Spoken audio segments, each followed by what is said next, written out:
hai bằng biết chung một tại ồ in hai vừa tại thảo nom tòng này đó là như chung lõm bậy hiểu nó mà chỉ béo miền ha từ xe vừa chạm bẹp miu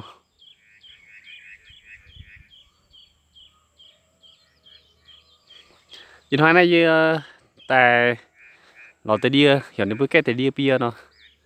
không quên tại co tôi là bữa đào ấy mày phone tại lõm bậy hiểu lõm bậy hiểu anh nói như chẳng sao như tại chiều tiết tiên tại bữa chung một tại bữa mặn mặn khán đó làng này xem bữa mày hay nhung giảm mày bữa chung một tại thoát thích chả hồ tại thấy yêu mảng nó video hát tao bận như là mày bữa chia sẻ thì share like anh chàng xin subscribe cho như channel như chiều tiết tiên tại bữa chung một tại bữa mảng YouTube nó sẽ tung gồ như bữa uy tụng này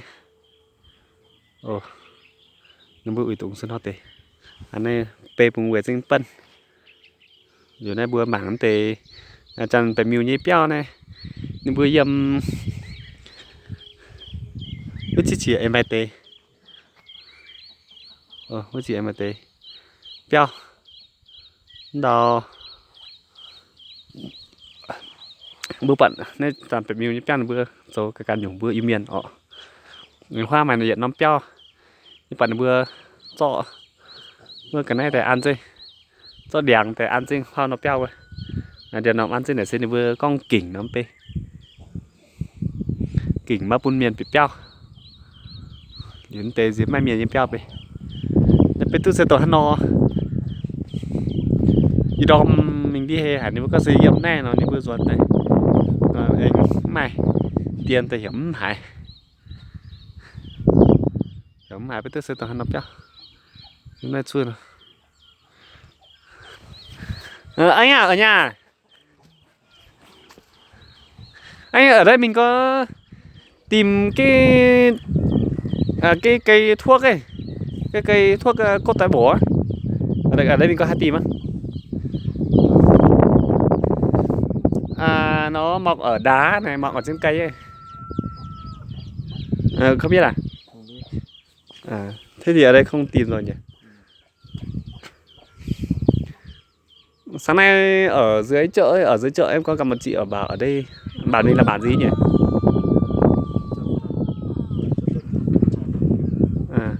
Tha Giang Trải là ở đây trung tâm Tảng Ngào là ở bên kia nhỉ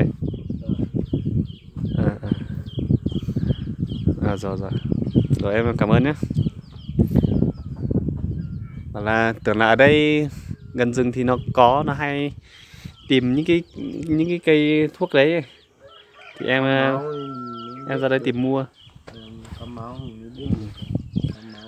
nó mọc bò vào những cái tảng đá ấy.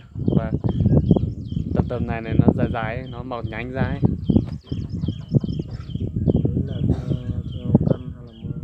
Đấy mua theo cân một cân 4.000 em định tìm mua cái loại kia nhưng mà lại quên mang mẫu ra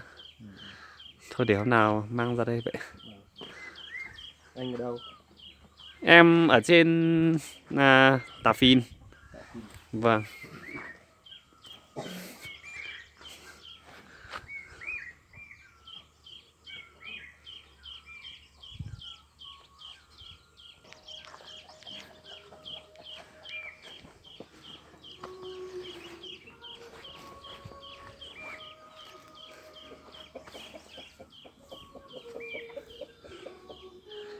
Em bữa tao đấy giờ mà tới giờ tôi độ co lần một che chăm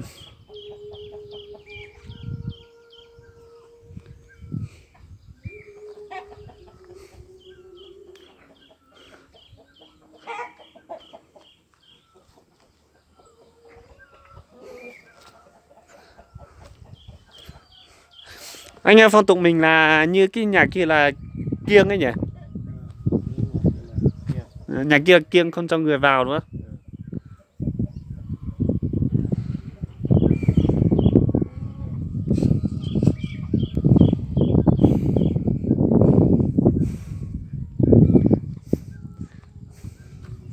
Ở bản mình có khoảng bao nhiêu hộ?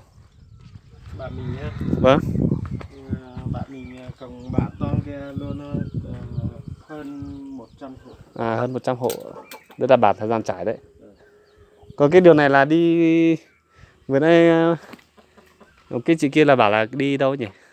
Điểm này Vâng. cho văn phòng. Thế còn cái bản mà bản người Dao ấy, người Dao cái bản gì nhỉ? Nó cũng ở tại nào này. Thang. Ở Diền Thàng ấy theo đường nào nhỉ? Đường ngắm ba dưới mấy cái quá kia. Có một cái quán, xong là ngã ba đi sang bên kia đấy à? Đúng rồi. Ờ, cũng chưa đi bao giờ. Rồi em cảm ơn nhé.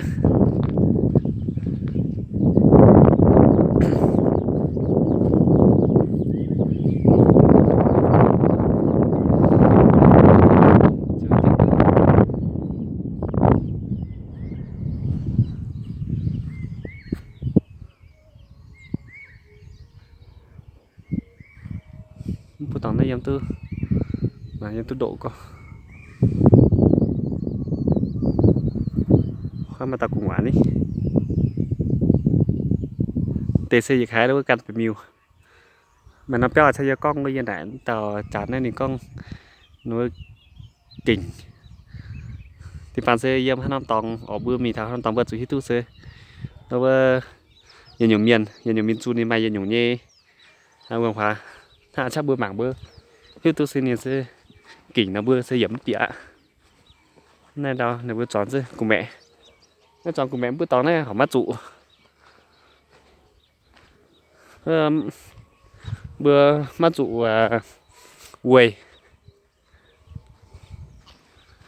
này hay tên đó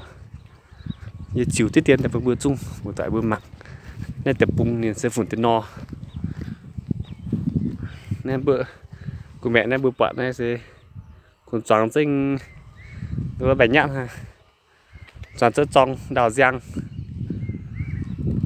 nên bữa mày cho nó khuất nên nọ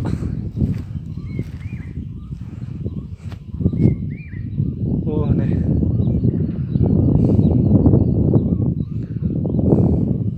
mà chung bận còn tao chung giả như kiểm chăm là nó kiểm chăm rồi nên sinh tại mày để đi là chỉ con có thể đi thôi các cha cha tao chán con nhìn con nôm nắng xin nhìn mày thao yết bẹ lên buồn miền khải bữa chặt phải biểu rồi nó trung tâm này nó chỉ mà tao nhưng mà chỉ chọn của mẹ nhưng mà chỉ nó tròn thôi khi nhập độ tuổi nó tròn đấy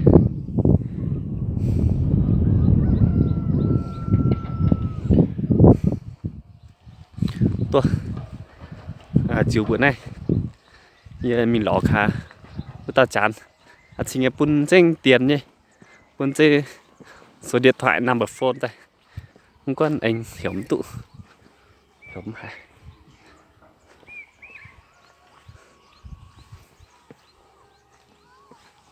đó này bữa tòng chung giỏ nhỉ sớm nằm ở miền Sam nằm ở miền Sam đây yếm rất là cả đồ độ nó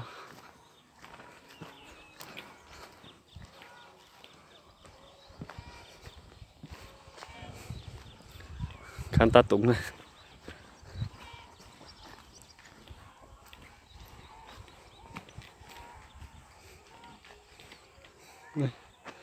ta túng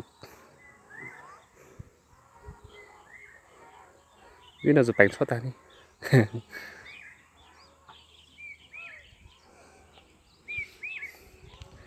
tổ